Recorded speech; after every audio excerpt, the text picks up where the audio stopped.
Hello friends, welcome to গণিত সাথী। আজকে আমি গ্রুপ ডি ম্যাথ এবং রিজনিং এর জন্য অন্য একটা ক্লাস নিয়ে আসলাম। আর আপনি যদি গ্রুপ ডির প্রিপারেশন করে থাকেন তাহলে ম্যাথ এবং রিজনিং এর জন্য আমার চ্যানেলটিকে ফলো করতে পারেন আর চ্যানেলটিকে সাবস্ক্রাইব করে রাখুন। আমি রেগুলার ভিডিও আপলোড করব আর যে কোনো কোশ্চেন ডিটেলে সাহায্যে করাবো, যাতে আপনি এক ধরনের কোশ্চেন করলে এরকম যে কোনো কোশ্চেন পরীক্ষাতে সলভ করতে পারেন। দেখুন, ফার্স্ট কোশ্চেনটা কি আছে, আমার 0.4747 এর সমতুল্য ভগ্নাংশটি নির্ণয় করতে বলবো। ভগ্নাংশ, এটারে ভগ্নাংশতে বানাইতে হয়েছে।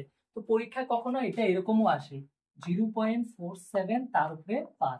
এই বার কথার অর্থ কি, এই দুটা সংখ্যা বারবার আসবে। তো এখানে পরীক্ষাতে দেখবেন কয়টার উপরে বার আছে, এখানে দুইটার উপরে আছে, হয়তো একটার উপরে থাকতে পারে। তো এখানে করার দুইটা রুল আছে, একটা তো বেসিক পদ্ধতি যেটা আপনারা ক্লাস 10-এ করেছেন, কিন্তু পরীক্ষাতে আপনার টাইম কম সময় করতে লাগে, যার জন্য আমি শর্টকাট দেখাচ্ছি। শর্টকাট কি করবেন, এখানে 0.47 মানে কত, 0.47 যেহেতু দুইটা সংখ্যা রিপিট হইতেছে তাহলে এটার উপরে বার হবে।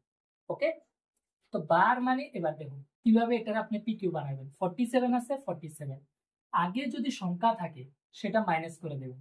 তখন এখানে আগে কি আছে, জিরো আছে, আমি জিরো মাইনাস করি বা না করি সেমই হবে, মানে জিরো মাইনাস। এখানে যদি আমার 1 এরকম থাকতো, 47 এর উপর বার, তাহলে যে 47। আর এই যেহেতু আগে 1 আছে, 1টারে মাইনাস করে দিবেন। নিচে কয়টার উপরে বার সেটা দেখবেন, এখানে দুইটার উপরে বার, তো দুইটা নাই। ওকে, কিন্তু এখানে আমার মাইনাস করার কিছু নাই কারণ জিরো। তো আমার যেহেতু দুইটার উপরে বার, এটা কত, 99, দুইটা নয়। যদি একটার উপরে বার হয় তাহলে একটা হয়। তাহলে এখানে কারেক্ট অ্যান্সার আমার অপশন নাম্বার সি, 47/9।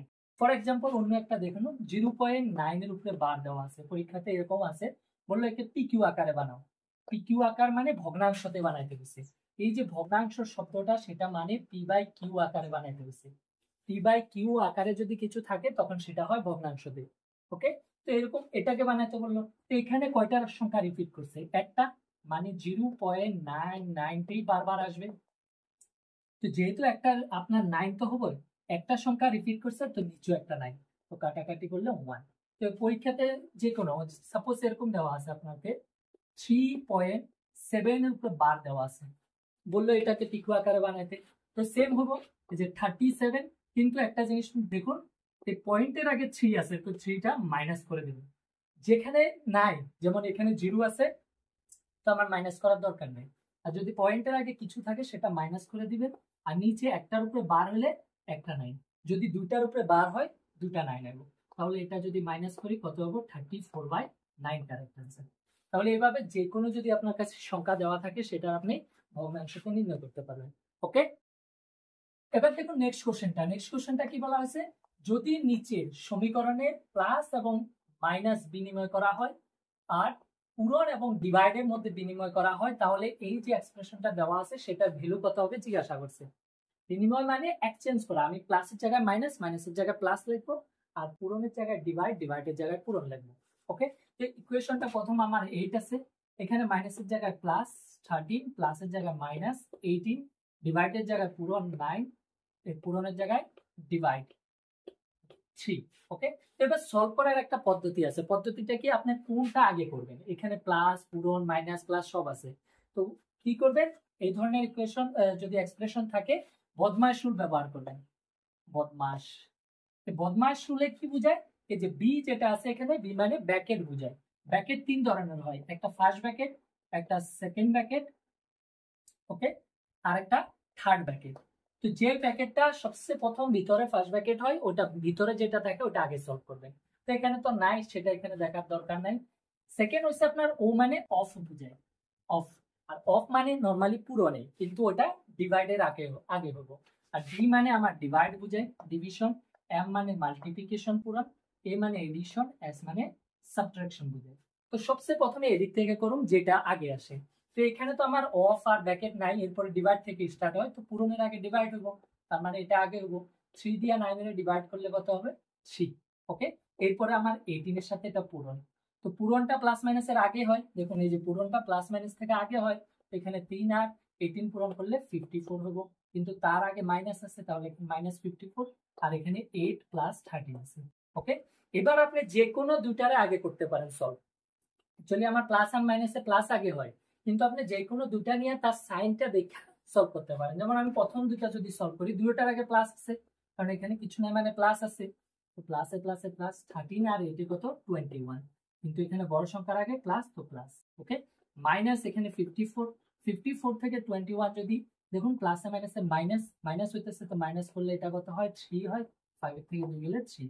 কিন্তু এখানে দেখুন এই জিনিসটা আমি যখন প্লাস মাইনাস করুন এরপরে এটার আগে যে সাইনটা হবে সেটা কি বড় সংখ্যার আগে যেটা আছে, তো এখানে আছে মাইনাস, তাহলে -33 কারেক্ট आंसर আমার অপশন নাম্বার এটা কারেক্ট। ওকে, নেক্সট কোশ্চেনটা দেখুন কি বলা আছে, একটি ক্লাসে মোট 30 জন ছাত্র, একটা ক্লাসে মোট 30 জন ছাত্র আছে, একটা পরীক্ষায় তারা অংশগ্রহণ করে, আর এই পরীক্ষাতে 12 জন ছাত্র গড় নাম্বার কত আসে, 80 আসে। ওকে, এবং বাকিদের যেটা বাকি আছে 12 জনের 80 নাম্বার, তাহলে বাকি 18 জনের গড় নাম্বার সেটা হলো 75। তাহলে ক্লাসটির মোট গড় নাম্বার কত সেটা জিজ্ঞাসা করছে। ওকে, তো আমি যদি মোট গড় টোটাল নাম্বার পাই, তাহলে সেটার টোটাল সংখ্যা দিয়ে বার করলে সেটাই আমার গড়। কোনো জিনিস যখন গড় মানে এভারেজ, এভারেজ কিভাবে বার করবেন, আপনার কত টোটাল জিনিস, টোটাল কত, সেটার টোটাল কত জনের মধ্যে ভাগ করতে লাগে সেটাই আমার এভারেজ হয়। তো এখানে প্রথম আমার যে 12 জনে 80 পাইছে, তাহলে টোটাল আমার কত হবো 12 ইন্টু 80, এখানে টোটাল কত সংখ্যা, কারণ প্রত্যেক জনের 80 করে, 12 জনের 12 পূরণ 8 12 96 96 960। ওকে, আর বাকি কত আছে, টোটাল আমার 30 জন ছাত্র, এই 30 জনের মধ্যে 12 জন পাইছে কত 80 মার্ক, তাহলে বাকি আমার যে 18 জন আছে সেটা হচ্ছে 75, তাহলে 75 ইন্টু 18, মানে প্রত্যেক জনের 75 করে 18 জনের কত হবো 5 8 40, 4 আছে 7 8 56 60 ইন্টু 5 থেকে 5 7 থেকে 7, এখানে 0 5 30, তাহলে এখানে 1350 হচ্ছে বাকি জনের টোটাল নাম্বার। তো এখানে ওদের 12 জনের টোটাল নাম্বার 906, আর এখানে 1350, টোটাল পুরোপুরি নাম্বার কত 960, আমি যদি যোগ করি 0, এখানে 11 10 13 আর এখানে 2, 2300 কত 10, এটা হচ্ছে আমার টোটাল নাম্বার।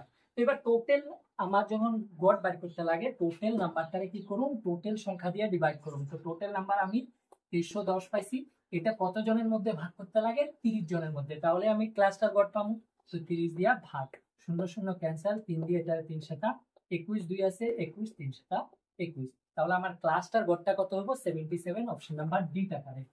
তো এভাবে আপনি যে কোনো গড় বের করতে পারেন, গড় মানে টোটাল সংখ্যা, যেমন আপনার কাছে 3 4 20 21 17 এই ধরনের কতগুলো নাম্বার দেওয়া আছে, তখন আপনি গড় কিভাবে বের করবেন, এখানে আপনি কি করবেন সবগুলোরে যোগ করবেন, গড় মানে টোটাল সব সব যোগ করে নেবেন। ওকে, সব যোগ করে নেওয়ার পর কতটা সংখ্যা আছে কত দিয়ে ভাগ, তো এখানে 1 2 3 4 5টা আছে, 5 দিয়ে ভাগ, এটা হচ্ছে গড় বের করার রুল। মেনলি কনসেপ্টটা হচ্ছে কি যতগুলা সংখ্যা আছে টোটাল সংখ্যাটা কতজনের মধ্যে ভাগ করুন অত দিয়ে ভাগ করে দিবেন, আপনার অ্যান্সার পাই যাবেন। ওকে, এবার দেখুন নেক্সট কোশ্চেনটা কি বলা আছে, একটি আয়তক্ষেত্রে জমির কর্ণ, আয়তক্ষেত্র কি জিনিস, যেমন আমার যদি আয়তক্ষেত্র হলো এরকম আকৃতিটা এরকম, যদি তার দুইটা অপোজিট বাহু সমান হয়, এটা আর এটা সমান, এটা আর এটা সমান, আর প্রত্যেকটা কোণ 90 ডিগ্রি, তখন থেকে বলা হয় আয়তক্ষেত্র। ওকে, আর বর্গ কি জিনিস, বর্গ হলো চারোটা বাহু যদি সমান হয় তখন সেটা হচ্ছে বর্গ, লগে প্রত্যেকটা কোণ 90 ডিগ্রি। তাহলে আকৃতিগুলো মোস্ট ইম্পর্টেন্ট কোনটা, এটা হচ্ছে আয়ত, আমাদের এটা হচ্ছে আয়ত, আর এটা হচ্ছে বর্গ। এবার আয়তক্ষেত্র থেকে যদি আমি এরকম তেরা করে দিই, সেম কন্ডিশনটা থাকবো এইভাবে, মানে কোনগুলো এবার 90 না, কিন্তু কন্ডিশন এটাই, বাহু অপোজিটটা সমান, এটা এটা সমান, এটা এটা সমান, কিন্তু কোন এটার মতো 90 ডিগ্রি না, তখন সেটাকে বলা হয় সামান্তরিক। তো এটা হচ্ছে আয়ত, আয়তের থেকে যখন এইভাবে থাকে, শুধু কোনটা যখন ডিফারেন্স হয় তখন সেটা হচ্ছে সামান্তরিক। আর যদি বর্গ থেকে বর্গটাকে আমি ধাক্কা দিয়ে তেরা বানায় দিই, তখনও তার বাহু তো সেম থাকবো, সব বাহুগুলো সমান, কিন্তু এবার কোনটা সেম না, কোনটা 90 ডিগ্রি না, তখন সেটা হবো রম্বাস। ওকে, তো বর্গ আর রম্বাসের মধ্যে ডিফারেন্স এতটুকু যে বর্গ হলে কোন প্রত্যেকটা কোণ 90 হতে লাগবে, লগে প্রত্যেকটা বাহু সমান, কিন্তু রম্বাসের প্রত্যেকটা বাহু সমান, বাট কোণ সব 90 ডিগ্রি না হলেও হবে। তো প্রত্যেকটা রম্বাস কিন্তু রম্বাস যেটা আছে বর্গ থেকে আসে, কিন্তু সব বর্গ রম্বাস হবে না, কিন্তু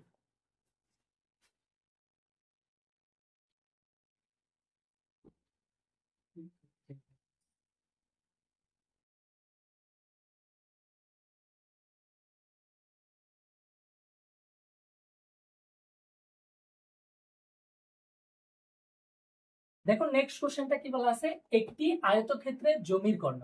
আয়তক্ষেত্র দেওয়া আছে, এবার আয়তক্ষেত্র কি জিনিস প্রথম সেটা দেখুন। আয়তক্ষেত্রের আর আকৃতি হলো এটা, তো কি আয়তক্ষেত্রের অপোজিট বাহু দুটা সমান, এটা আর এটা সমান আর এটা সমান, আর প্রত্যেকটা কোণ যদি 90 ডিগ্রি হয় তখন সেই আকৃতিটাকে বলা হয় আয়তক্ষেত্র। ওকে, এবার আয়তক্ষেত্র থেকে আরেকটা জিনিস আছে, সেটা কি যদি আমি এটা ধাক্কা দিই তাহলে একটু তেরা হয়ে যাব। ওকে, কিন্তু কন্ডিশন হচ্ছে যে বাহু তো সেমই থাকবো, এটা তেরা হবো নট আউট, কিন্তু এই বাহু আর এই বাহু সেম, এই বাহু আর এই বাহু সেম, আর এটার সাথে এটা যদি সমান হয় কিন্তু কোনটা এবার এখানে 90 ডিগ্রি না, তখন সেটাকে বলা হয় সামান্তরিক। এটা হচ্ছে আমাদের আয়তক্ষেত্র আর এটা হচ্ছে সামান্তরিক। ওকে, আয়তক্ষেত্র থেকে আসে, শুধু কোনটা জাস্ট আলাদা। আরেকটা আকৃতি হচ্ছে বর্গ। বর্গ জিনিসটা কি, যার প্রত্যেকটা বাহু সমান, চারটা বাহু সমান আর প্রত্যেকটা কোণ কত 90 ডিগ্রি, তখন তাকে বলা হয় বর্গ। এবার সেম কন্ডিশন, বর্গটারে যদি আমি ধাক্কা দিই তখন বাহু তো সেমই থাকবো, প্রত্যেকটা বাহু সমান, কিন্তু এবার কোনটা 90 ডিগ্রি থাকলো না, এখানে যে 90 ডিগ্রি আছে সেটা আর এখানে নাই, তখন সেটাকে বলা হয় রম্বাস বলা হয়। তাহলে রম্বাস যেটা আছে সেটা কোথায় থেকে আসে, বর্গ থেকে আসে, আর আয়ত থেকে যেটা আছে সামান্তরিকে আসে। এবার এই কোশ্চেনটাতে আমাকে কি বললো, একটা আয়তক্ষেত্র আছে, এই যে আমার কাছে একটা আয়তক্ষেত্র আছে, এই আয়তক্ষেত্রে সাপোজ আমি একটা নাম দিয়ে দিই এ বি সি ডি, একটা আমার কাছে আয়তক্ষেত্র আছে, কর্ণ দেওয়া আছে এবং একটি বাহুর দৈর্ঘ্য দেওয়া আছে 65 মিটার আর 63 মিটার। কর্ণ দেওয়া আছে এই আকৃতিটার 65 মিটার, আর যে কোনো একটা বাহু দেওয়া আছে সেটা 63 মিটার। একটু কনসেপ্ট লাগান, এখানে এটার সাথে এটা একটু ডিফারেন্স হবে কারণ এটা বড়, তো ছোটটার সাথে এতটা এখানে ডিফারেন্সটা মাত্র 2, তাহলে এখানে এটা দেওয়া আছে, দৈর্ঘ্যটা দেওয়া আছে কত, এটা 63 মিটার। ওকে, তো কর্ণ দেওয়া আছে আর একটা বাহু দেওয়া আছে, মানে দৈর্ঘ্য দেওয়া আছে, তাহলে বললো আয়তক্ষেত্রের পরিসীমা কত। এবার কোনো জিনিসের পরিসীমা কি সেটা জানো, কোনো একটা আকৃতি আছে, যে কোনো আকৃতি হোক, তার চতুর্দিক যদি আমি মেপে যোগ করি পুরা চতুর্দিক, তখন সেটাকে বলা হয় পরিসীমা। যেমন একটা বৃত্তের পরিসীমা কি, চতুর্দিকের এই মাপটা, সেটা হচ্ছে বৃত্তের পরিসীমা। নর্মালি বৃত্তের পরিসীমার ফর্মুলা কি 2 পাই, আর এখানে আরটা কি ব্যাসার্ধ। ওকে, তাহলে কালি কি জিনিস, কালি হলো এই যে ভিতরে কতটুক জায়গা আছে সেটা হচ্ছে কালি। যেমন আপনারা এই বোর্ডটা দেখতে পাচ্ছেন, আমি যদি বোর্ডের এই কিনারগুলা যোগ করি তাহলে সেটা হচ্ছে আমার পরিসীমা, কিন্তু বোর্ডটার এই ভিতরে কতটুকু জায়গা আছে সেটা হচ্ছে কালি। এটা হচ্ছে পরিসীমা আর কালির মধ্যে ডিফারেন্স। তো এইখানে এই আকৃতিটার আমার কি লাগে, পরিসীমা লাগে। তো পরিসীমা হলে আমার এই সাইডের বাহুগুলোর মাপ লাগবে, কিন্তু এখানে একটা জাস্ট মাপ আছে 63, আর এটা 63 মানে এটাও 63। আমি জানি সামান্তরিকের অপোজিট বাহু সেম হয়, তখন আমার এই বাহুটা লাগে। তো এই বাহুটা বাইর করার জন্য দেখুন, এই যে এই জায়গাটা একটা সমকোণী ত্রিভুজ। সমকোণী ত্রিভুজ কাকে বলে, যার একটা কোণ 90 ডিগ্রি হয় তখন তাকে বলা হয় সমকোণী ত্রিভুজ। তো এইটা মান আছে, এই সমকোণী ত্রিভুজের সামনে যেটা মান থাকে সেটাকে বলা হয় অতিভুজ।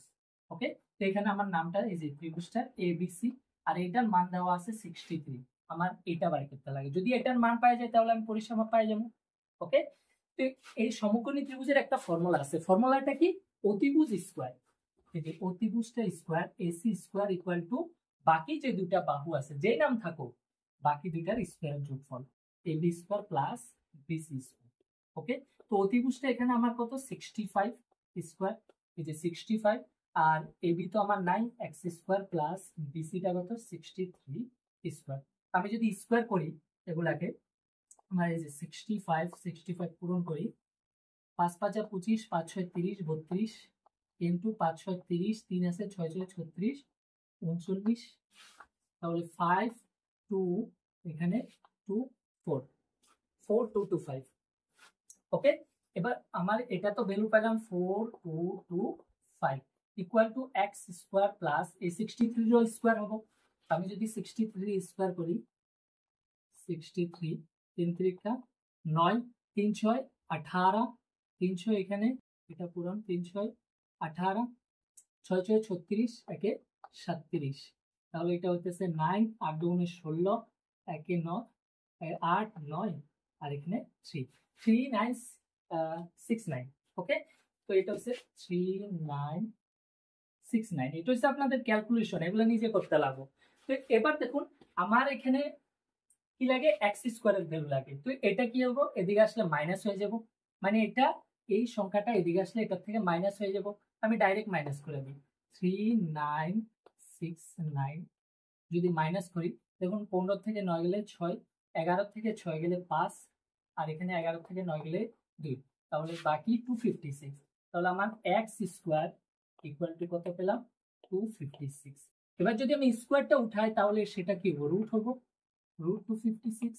এই যে স্কোয়ারটা উঠাইলে কোন সংখ্যা যদি আমি এদিকে স্কোয়ার থাকে এদিকে যাইলে রুট হয়। ওকে, এবার রুট থেকে বাইর করার রুল কি, দুটা সংখ্যা থেকে একটা বাইরে, মানে দুটা পূরণ থাকলে যেমন 3 × 3 পূরণ হিসাবে থাকতে হবে, তখন একটা বাইরে হবে রুটের থেকে 3। আর এখানে এটা যেটা আছে 256 সেটা হচ্ছে 16 × 16, 16 × 16 256, তাহলে সেটা হলো কত 16। তাহলে আমি ভাউটা পেয়ে গেলাম, এটা কত আমার 16, এখানে প্রস্থ যেটা আছে সেটা 16, আর এটা 16 মানে এটাও 16। ওকে, আমার পরিসীমা লাগে এখান থেকে, এখান থেকে এবার আমার পরিসীমা লাগে।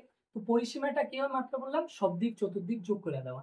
তো সব যোগ করে দেয়, যোগ যদি করি আমি এই যে 63 এটার সাথে 16 আবার 63 আর কত 16 সব যদি যোগ করি 3 6 9 9 9 18 এক আছে এখানে 6 কে 7 6 কে 7 7 14 15 158 correct answer, option number D টা কারেক্ট। দেখুন আমি ক্যালকুলেশন করছি, আপনাদের অনেক কিছু বুঝাইছি যার জন্য একটা টাইম লাগছে, আপনি যদি প্র্যাকটিস করেন খুব কম সময় করতে পারেন। আমি যদি নরমাল করি তখন এটা বেশি সময় লাগবে না, 20 30 40 সেকেন্ড লাগবে। ওকে, নেক্সট কোশ্চেনটা দেখুন, একটা রিজনিং এর কোশ্চেন। কি বলা আছে, একটি বিন্দু কিউ যেটা আছে, কিউ একজন ব্যক্তি একটা বিন্দু থেকে দক্ষিণ দিকে 42 মিটার হাঁটে। দেখুন ডাইরেকশন দেওয়া আছে এখানে, হাঁটে প্রথম কোন দিকে হাঁটে, এই ধরনের কোশ্চেন যদি দেওয়া থাকে সবচেয়ে প্রথম কি করবেন, গ্রাফ ডাইরেকশনের গ্রাফটা এঁকে নেবেন। নরমালি আমাদের এদিকে ইস্ট মানে পূর্ব, পূর্ব দিক হয়, এদিকে ওয়েস্ট মানে পশ্চিম দিক হয়। ওকে, আর এদিকে নর্থ মানে উত্তর দিক, বাংলাতে উত্তর দিক, এরপরে এখানে দক্ষিণ দিক মানে সাউথ। ওকে, তো এবার আমার এখানে এই ধরনের গ্রাফ আঁকবেন, তারপরে স্টার্ট করবেন। যে এই ধরনের যে কোনো ডিরেকশনে যদি থাকে সবচেয়ে প্রথমে এখানে ডাইরেকশনটা আঁকে নেবেন। আঁকার পর আপনি স্টার্ট করবেন কোথেকে, মিডিল থেকে, যেখান থেকে স্টার্ট করবো সেখানে হচ্ছে মিডিল বিন্দু ধরবেন, তখন কখনো মিস্টেক হইব না, আপনার মিস্টেক হওয়ার চান্সটা কমে যাবে। তো এখানে কিউ সাপোজ এই বিন্দু থেকে, মিডিল বিন্দু থেকে স্টার্ট করছে, আর কোন দিকে, দক্ষিণ দিকে। তো দক্ষিণ দিক আমার নিচের দিক, এই যে দক্ষিণ দিক, দক্ষিণ দিকে কত 42 মিটার হাঁটে। তাহলে আমি সাপোজ ধরি এই যে দক্ষিণ দিকে এতটুকু পর্যন্ত 42 মিটার হাঁটছে কিউ। ওকে, এবার কি করছে, হাঁটার পর তারপরে ডান দিকে ঘুরে। এবার দেখুন নিজেকে বসিয়ে দেখুন এখানে ডাইরেকশনটা, আমি যখন এই উপর থেকে নিচের দিকে যাচ্ছি তো আমার এইদিকে বাম দিক আর এদিকে ডান দিক, তো এখানে ও ডান দিকে ঘুরে আর কত 2 মিটার হাঁটে, তাহলে প্রথমে এখানে 2 মিটার যাবে। ওকে, এর তারপর আবার কি করে, সে ডান দিকে ঘুরে, আবারও সেম ডান দিকে ঘুরে। এবার যখন এই ডাইরেকশনটা, আপনি এই ডাইরেকশন যাচ্ছেন তো আপনার ডান দিক হচ্ছে উপর দিক আর বাম দিক হচ্ছে নিচের দিক। এবার ডান দিকে ঘুরে সে কি করে, আবার 30 মিটার হাঁটে, তাহলে এখানে একটু 30 মিটার, কারণ আমার পুরাটা 42 মিটার, 30 মিটার হাঁটে। এবার তারপর কি হয়, আবার এবার বাম দিকে ঘুরে, দেখুন এবার ডাইরেকশনটা হচ্ছে বাম দিকে। তো আমি যখন উপর দিকে হাঁটি আমার এইদিকে ডান দিক, যেমন এখন বর্তমানে আমাকে দেখতে পাচ্ছেন আমার এদিকে ডান দিক এদিকে বাম দিক, তো এই ডান দিকে আবার এবার কি করছে, ডান দিকে না বাম দিকে ঘুরে, তাহলে সে এদিকে ঘুরবে, আর বাম দিকে ঘোরার পর সে 10 মিটার হাঁটে। তো সাপোজ এতটুকু 10 মিটার হাঁটে। জিজ্ঞাসা করছে এখন কিউ কোন দিকে মুভ করে আছে, মানে এখন কিউ যে ফেসটা আছে ফেসটা কোন ডাইরেকশনে আছে, তো সেই ডাইরেকশনটা হচ্ছে এটা, আর এইদিকে আমার কি ওয়েস্ট পশ্চিম দিক, তো পশ্চিম দিক অপশন নাম্বার সিটা কারেক্ট। তো পরীক্ষাতে এই ধরনের কোশ্চেন অন্য কিছু দিতে পারে, কত মিটার অরিজিনাল বিন্দু থেকে দূরে আছে সে ধরনের কোশ্চেন দিতে পারে, কিন্তু আপনি এই ধরনের করবেন। আমি যখন অন্য কোশ্চেন করাবো তখন পাবেন অন্য কোশ্চেনও। নেক্সট কোশ্চেনটা দেখুন, নির্ণয় করুন। কি বলা আছে, একটা দ্বিঘাত সমীকরণ দেওয়া আছে, সেটা হলো 2x² + 3x + 8 = 0 এর মূল দুটার যোগফল দেওয়া আছে, সরি যোগফল বাইর করতে দিছে। এই দ্বিঘাত সমীকরণটা দেওয়া আছে যার মূল দুটির যোগফল নির্ণয় করা বললো। তো একটা দ্বিঘাত সমীকরণ নরমাল ফরম্যাটটা কি, ax² + bx + c = 0। I think আপনাদের ক্লাস 10 যে পড়ে এসেছেন 4 নাম্বার চ্যাপ্টারে আছে এরকম দ্বিঘাত সমীকরণ। তো এটা হচ্ছে মেইন ফরম্যাট দ্বিঘাত সমীকরণ। তো কোনো একটা দ্বিঘাত সমীকরণ কখন হবে, যদি তার x এর হাইয়েস্ট পাওয়ার কত 2 হয়, দেখুন এখানে x এর হাইয়েস্ট পাওয়ার 2 আছে, আর যদি x এর কোনো পাওয়ার নাই মানে কিছু নাই মানে 1 আছে, সেটাকে বলা হয় রৈখিক। ওকে, এই জিনিসটা পরীক্ষাতে আসে, কিন্তু যদি পাওয়ার x এর 2 থাকে সেটাকে দ্বিঘাত বলা হয়, আর x এর পাওয়ার যদি 3 থাকে সেটাকে ত্রিঘাত বলা হয়। তাহলে এটা একটা দ্বিঘাত সমীকরণ। এবার দ্বিঘাত সমীকরণটা যদি আমি সলভ করি, তাহলে এখানে দুইটা ভ্যালু পাবো x এর, কারণ x এর হাইয়েস্ট পাওয়ার 2 আছে। দুইটা ভ্যালু সাপোজ আমি ধরে নিই, একটা ভ্যালু আলফা আর একটা বিটা। এই দুইটা ভ্যালু যে সেটাকে বলা হয় মূল বা শূন্য বলা হয়, আর ইংলিশে রুট বলা হয়।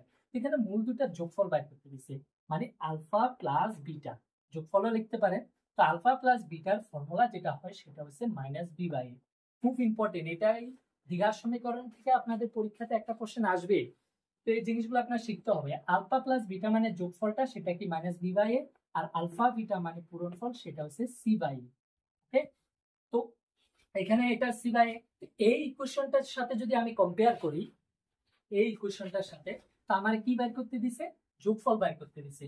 যোগফল মানে যদি আমি ধরুন 0 বিটা আলফা বিটা, বা ডাইরেক্ট যোগফলে লিখুন, যোগফল মানে আলফা প্লাস বিটা বের করতে দিছে, সেটা কি মাত্র বললাম -b/a। তো এটার সাথে কম্পেয়ার করো, বিটা কি x এর সাথে যেটা আছে 3, তাহলে এখানে -3, আর এটা কি x স্কয়ারের সাথে যেটা আছে, মানে এখানে 2, তো 2, তাহলে আমার যোগফলটা কত? -3/2। এখন কতটা সিম্পল যদি আপনি জিনিসগুলো জানেন।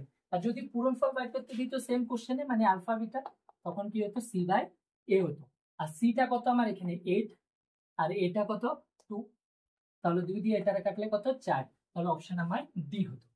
ওকে, এবার আরেকটা জিনিস জানুন, আপনাকে উল্টা দেওয়া আছে, বললো একটা দ্বিঘাত সমীকরণ আছে যার মূল দুইটা যোগফল, মানে যে আমি যদি মূল দুইটা আলফা বিটা ধরি, যোগফল পরীক্ষাতে ভাষাতে লিখে দেবে আলফা বিটা, এটা ধরুন 3 দেওয়া আছে, আর পূরণফল আলফা বিটা সেটা দেওয়া আছে 4 দেওয়া আছে, যোগফল আর পূরণফল দেওয়া আছে। এবার বললো দ্বিঘাত সমীকরণটা উল্টা, এই সমীকরণটা বাইর করতে, তখন কি করবেন? একটা ফর্মুলা আছে, ফর্মুলাটা কি? x² - alpha plus beta into x plus alpha beta equal to 0। এখানে আলফা প্লাস বিটা মানে যোগফল, এটা মানে পূরণফল, এটাও লেখা হতে পারে। এটার জায়গায় আমি পূরণফল লিখতে পারি, এটার জায়গায় যোগফল লিখতে পারি। এটা কখন হবে? যদি আপনার কাছে যোগফল আর পূরণফল দেওয়া থাকে, তখন আপনি এই কোয়েশনটাতে বসায় দ্বিঘাত সমীকরণটা বাইর করতে পারেন। তো এখানে আমি যদি বসায় ডিপুট করে দিই, x² মাইনাস, দেখুন আলফা বিটা কত? 3x প্লাস আলফা বিটা এখানে কত? 4 ইকুয়াল টু কত? 0। তাহলে আমার ইকুয়েশনটা কত? x² - 3x + 4 equal to 0। ওকে,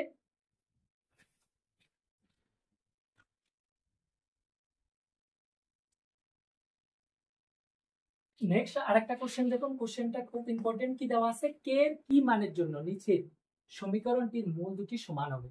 আর সমীকরণটা কি ধরনের সমীকরণ দেওয়া আছে? দ্বিঘাত সমীকরণ। তার মানে এই দ্বিঘাত সমীকরণটার কে এর কোন ভ্যালুর জন্য এর মূল দুটা সমান হবে। তো একটা কন্ডিশন আছে, দেখুন কন্ডিশনটা কি? যদি আপনার একটা দ্বিঘাত সমীকরণ এরকম আছে x² plus bx plus c equal to 0, এই সমীকরণটার মূল দুইটা সমান কখন হবে?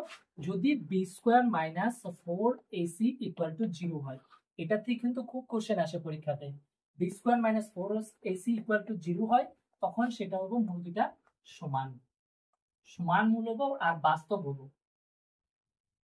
বাস্তব, বাস্তব মানে রিয়েল সংখ্যা হবো, ঠিক আছে, আর মূল দুইটা সমান হবো। আরেকটা কন্ডিশন হচ্ছে b² - 4ac যদি 0 থেকে বড় হয়, তখন কি হবো? বাস্তব হবো, মানে রিয়েল সংখ্যা তো হবো, লবে অসমান মূল হবো, মানে মূল দুইটা আলাদা আলাদা হবো।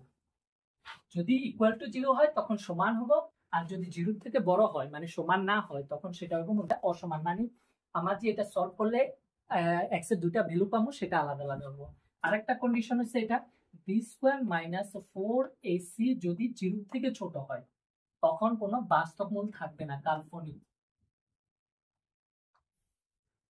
কাল্পনিক মূল থাকবে, তখন ইমাজিনারি যেটা নাম্বার করা হয়, কোনো বাস্তব মূল থাকবে না। ওকে, তো এই তিনটা কন্ডিশন দিয়ে কিন্তু পরীক্ষাতে আপনার কোশ্চেন আসে, ডাইরেক্ট এরকম ইকুয়েশন দিয়ে দিবে, এটাও জিজ্ঞাসা করতে পারে এখানে কি ধরনের মূল আছে, বাস্তব সমান আছে না বাস্তব অসমান আছে না কাল্পনিক মূল আছে। তো আপনি কিভাবে এই ফর্মুলাটা লিখে এটাতে চেক করে দেখবেন, মানে b² - 4ac ভ্যালু বাইর করবেন, যদি 0 হয় এটা হবো, 0 থেকে বড় হয় এটা হবো, 0 থেকে ছোট হলে কাল্পনিক হবো। ওকে, এবার এই কোশ্চেনটাতে আমাকে কি বলা হয়েছে? এই কোশ্চেনটাতে আমাকে বলা হয়েছে কি যে এই কোশ্চেনটার কি মানের জন্য নিচে সমীকরণের মূল দুটি সমান থাকবে। তো অলরেডি কন্ডিশনটা বলে দিয়েছে কি সমান হবো, মানে b² - 4ac বরাবর 0 হবো, এটা বলে দেওয়া আছে। ওকে, তো আমি যদি বসাই বি এর মান, বি কত, এখানে এক্স এর সাথে যেটা থাকে কে স্কোয়ার মাইনাস 4 এসি, এ কত এক্স এর স্কোয়ারের সাথে যেটা থাকে 2 ইন্টু সিটা কত 3 ইকুয়াল টু 0 হবে। আপনি দেখুন কে স্কোয়ার এখানে পূরণ করলে 4 দুগুণে 8, 3 আটা 24, কিন্তু এখানে -24, তো এদিকে গেলে +24, কিন্তু আমার কে এর মান জিজ্ঞাসা করছে, তাহলে স্কোয়ার উঠালে কি হয়, রুট হয় 24। ওকে, প্লাস মাইনাস রুট হয়, যেহেতু এখানে মাইনাসের কোনো অপশন দেয় নাই, রুট যখন দেখুন একটা জিনিস, যখন আমি এস এর থেকে এই সাইডে স্কোয়ার নিয়ে যাই, এই সাইডে গেলে রুট হয়ে যায়, আর এখানে আগে তার আগে প্লাস আর মাইনাস আসে, প্লাস মাইনাস দুটোটা আসে, কিন্তু এখানে আমার মাইনাসের কোনো অপশনে নাই, তো আমি এর জন্য কিছু লিখি নাই। তো 24টা এবার আমি যদি লিখি, দেখুন রুটের থেকে কি হয়, দুইটার থেকে একটা বাইরে, তো এটার আমি নর্মালি লেখা যায় 424। ওকে, আর 4 মানে 2 ইন্টু 2, তার মানে দুইয়ের থেকে একটা 2 বাইরে হবো, তাহলে এখানে কত 2√6 কারেক্ট আনসার, অপশন নাম্বার বিটা কারেক্ট। ওকে, তো এই কোশ্চেনটা আপনারা নিজেরা সলভ করবেন, কোশ্চেনটা সেমই, কে কি মানের জন্য নিচের সমীকরণ দুটির মূল দুটা কি সমান থাকবে।